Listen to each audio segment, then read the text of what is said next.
It's Calgary's podcast on the Canada's Podcast Network. Today's guest is Matt Lowe, who is co-founder and CEO of ZeroKey. Thanks for joining us today, Matt. Oh, thanks for having me. Tell me a little bit about ZeroKey, what exactly it is and what do you guys do? Sure, you bet. So ZeroKey is an industrial IoT company, and our big claim to fame is that we track things really, really accurately and precisely in 3D space. So you can think of it kind of like GPS, but it works indoors.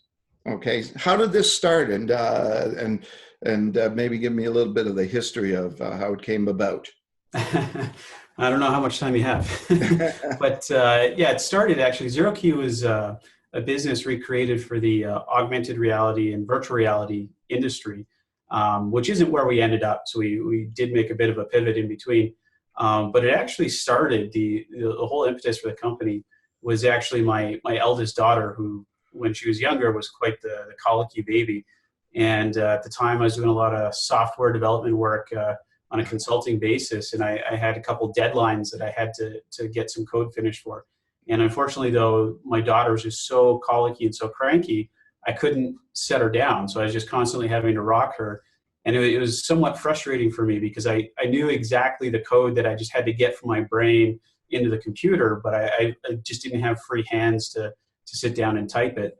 And, I thought back, there's all these sci-fi movies like Minority Report and with Tom Cruise and stuff like that, where, you got these awesome sci-fi interfaces where you can interact with your hands. I was like, well, why couldn't I get one of those? Yeah. And turns out that, most of them are science fiction, and the fiction part is true. And so we actually started ZeroKey to develop kind of this next generation human-machine interface. And that's actually where the name comes from. So we wanted to build a virtual keyboard, or in other words, a keyboard with zero keys. And so that's where we started, and we kind of built this really, really awesome positioning technology to fuel that human-machine interface use case. And then we got pulled kind of by our nose into the industrial space, where there's just a huge product market fit for the tech we ended up developing. When did you start it? What year? So we're a little over 3 years old. Okay. So 2016. How has the business been like since you started? Well, it's never what you expect. It's been a lot of fun, and absolute just had a wild time.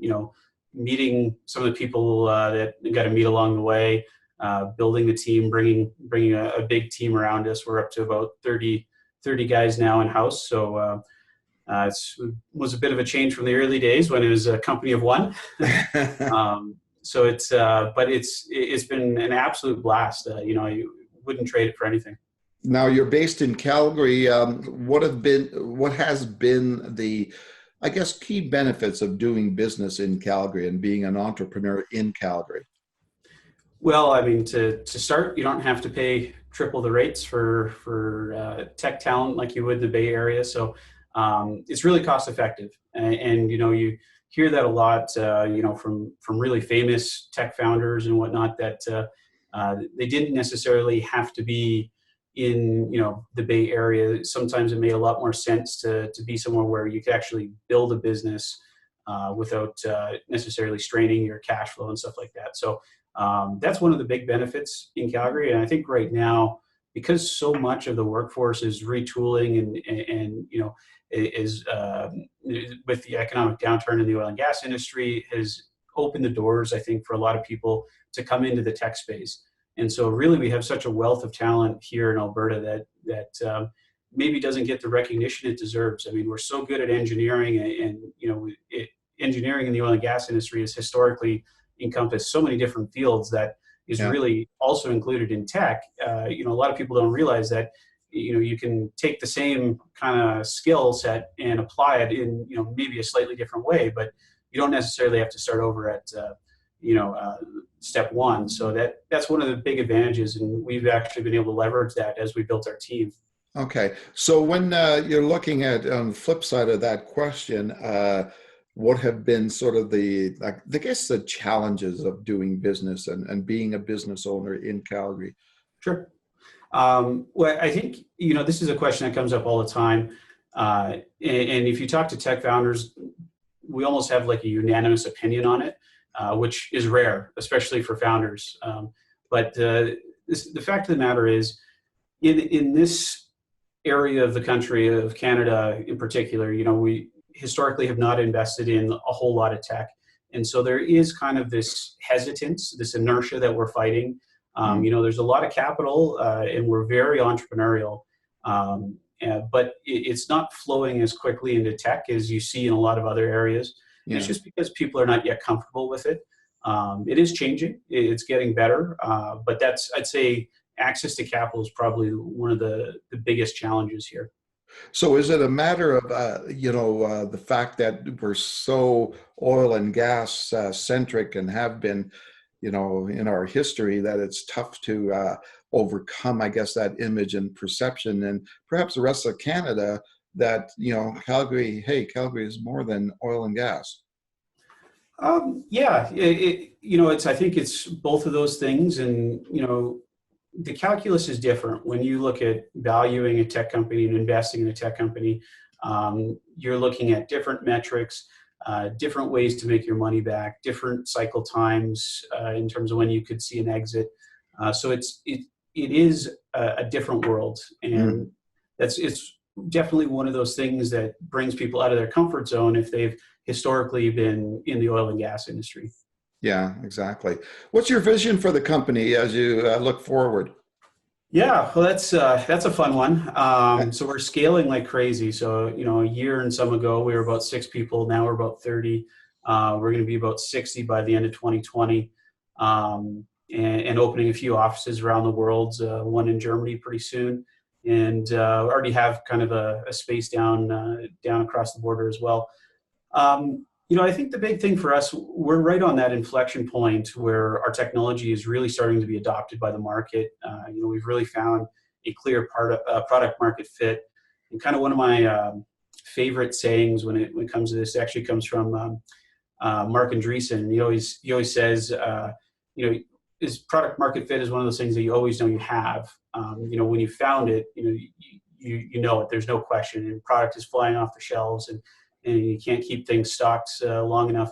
And that's really kind of the point that we've just hit. So it's an exciting next 12 to 24 months for us. We're just moving actually right now into a new space here in Calgary, but it'd be a bigger space, be 4 times as big as we're in now. And I know a lot of the guys in the office here will be happy because I'm about to have a mutiny on my hands if we didn't get that nailed down. So.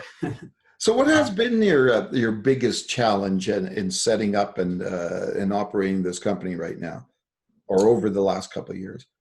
Yeah, so I think it's the same for every startup, and it's except for the guys that are just happen to nail it right out of the gate. But finding product market fit in any company, whether it is a growth startup or not, is the challenge, right? That's the tough thing, the filter that most startups never make it past. Yeah. And that was a challenge for us. As I mentioned, we started out trying to do the human machine interface stuff, and we still have some tangentially related stuff going in that world. But finding a product market fit took us a while, and we had to change how we approached the industry. We even changed which customers we were approaching. And really had to learn a lot about the industries we were getting into. Okay. So that was by far the biggest challenge. Okay, so looking back in time, what you know now, what would have been helpful for you when you first started? Yeah, so many things. I think one of the big things is you're kind of forced to learn how to set things up to operationally succeed. You can have the best tech, you can have the best everything, but if you are not set up to execute, then it doesn't really matter. And we've kind of trial by fire and learned a lot of hard lessons in the earlier days. I think a lot of those things I would bring with me if we were to do it all over again. And it's little things like understanding what lead times would be through certain manufacturers, when what are the holidays in a different country that is producing a key component to your product, and just, all of the little things that add up, all the little details that you might not take into account your first go around. Okay, then. When you look back over the beginnings of this company and up till now, is there any piece of advice that you kind of resonates with you and sticks with you that you've heard or been told for being an entrepreneur? Yeah, so there's one key piece, and it's kind of a non-answer, so I apologize in advance. Probably my favorite book on startups in general is Ben Horowitz's book, The Hard Thing About Hard Things. And it really does kind of hit home that there's not any given magic formula. Anyone who kind of tells you that they have all the answers is probably lying to you. And one of the challenges is, especially in the early stage where everyone is really looking, you have all these questions and as a startup, you don't necessarily have the answers. Yeah. I think realizing that advice is really about realizing that, the challenge is unique for every business, for every entrepreneur, and there really aren't any easy ways out. It's all about putting in the hard work and the effort and really trying to figure out for that specific business how you have to champion it through to the next level. Okay, outside of your office environment, obviously, where the mind is always going on about work, etc.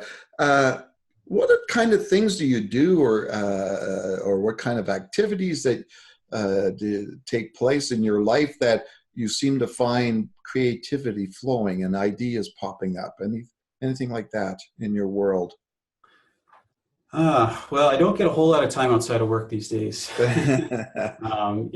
Scaling up, the one thing they never tell you is how much you actually spend more time working than you expected. And it's supposed to go the other way in an ideal picture, but it never does. I think for creativity, it's more a mindset than it is a place. And really, and you'll find this with a lot of founders and whatnot, but they have a mindset that when they see something that's wrong, with whether it's the way something is built or even to the way traffic lights are set up, I've heard lots of ideas about that. But you'll find that they're always looking for ways to improve things. They're always looking for how could this be built better than it is right now. Yeah, exactly. Going to switch gears a little bit, ask you a couple of personal questions. Matt, everybody these days has a bucket list, a personal bucket list. Do you have one, and and what sort of sits atop that bucket list right now? Sure. There's lots of little things. It is right now, especially at this point in time where we're so ultra focused on business, it's a little hard to focus on the other stuff. At one point in time, one of the things I always want to do is do an Atlantic crossing on a sailboat. So that's definitely the top of the list. Hopefully at some point in the future, I'll get the chance to do that. But I'd say that would be my top pick. Okay, super. If you weren't doing what you're doing now, what kind of career or business do you think, and profession would you be involved in, do you think? That's a tough one. So I'm a software developer by trade. I guess, that has been my background. But I've always been entrepreneurial, right ever since I got into the workforce. So I think it would be something software related, but I would imagine myself just really doing the whole startup thing all over again. Oh, cool. You mentioned books, so obviously you do read books. Is there anything that's that you can tell me that's been an important book for you in your journey as an entrepreneur outside of the one you mentioned earlier? Not a huge reader. So I guess other than the one book that I'm about to quote. It was Andy Groves or Grover, can't remember his last name quite. His book actually, and forgive me, I can't remember the title off the top of my head.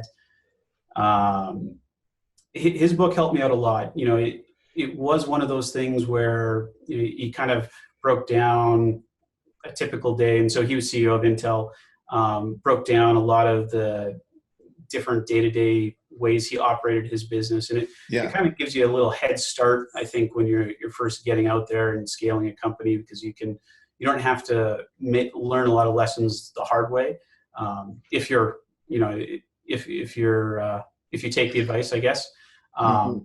But he also does say too, and this is maybe somewhat true for my case, is that, you kind of have wartime CEOs and you have peacetime CEOs, and it's, depending on what flavor you fall into really also determines, how you kind of conduct yourself when it comes to free time and whatnot.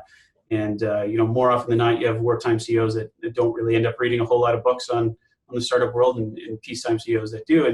And frankly, you need both, right? It's not to say that you need one or the other. But I'm definitely more on or at least I would call myself, I don't know, objectively what it would be, but I'd be more on the wartime side, because I don't spend a whole lot of time reading various startup books. Okay, if you had one word to describe yourself, what would it be and why? Unrelenting a lot, I guess. And the main reason is just that, especially when it comes to startups, you're going to hear no, 100 times a day. And really your goal is to make it through, hearing it 100 times one day and maybe hear it 99 times the next day. And then eventually you get down to where the no's turn into yeses. And if you don't have that, it's really hard to start a startup, because it doesn't matter whether you're Bill Gates, Steve Jobs, or pick any other famous founder. They were all in the same situation where you hear no basically nonstop. Okay. Do you have a favorite place outside of Calgary that you'd like to visit? We were just on a trade mission through the government of Alberta, actually, to Singapore. Singapore's really, really nice place. Really enjoyed it there. Of course, it's a nice soft landing too, when the government throws that kind of support there to help companies expand their exports and whatnot. So I'd throw that at the top of the list. Okay, and so we're really creatures of habit, right? Where we get into sort of patterns and routines, etc. Do you have a daily routine that you follow every day? I wish. So one of the challenges with our company is that none of our clients are local here, or very few are. I guess we have a handful, but most of our clients are across Europe and Asia. And so we're constantly on the road. So it doesn't leave a lot of opportunity for some of those rigid habits. Aside of my coffee, I need my coffee, or I can't, add 2 and 2 together. But outside of that, not really.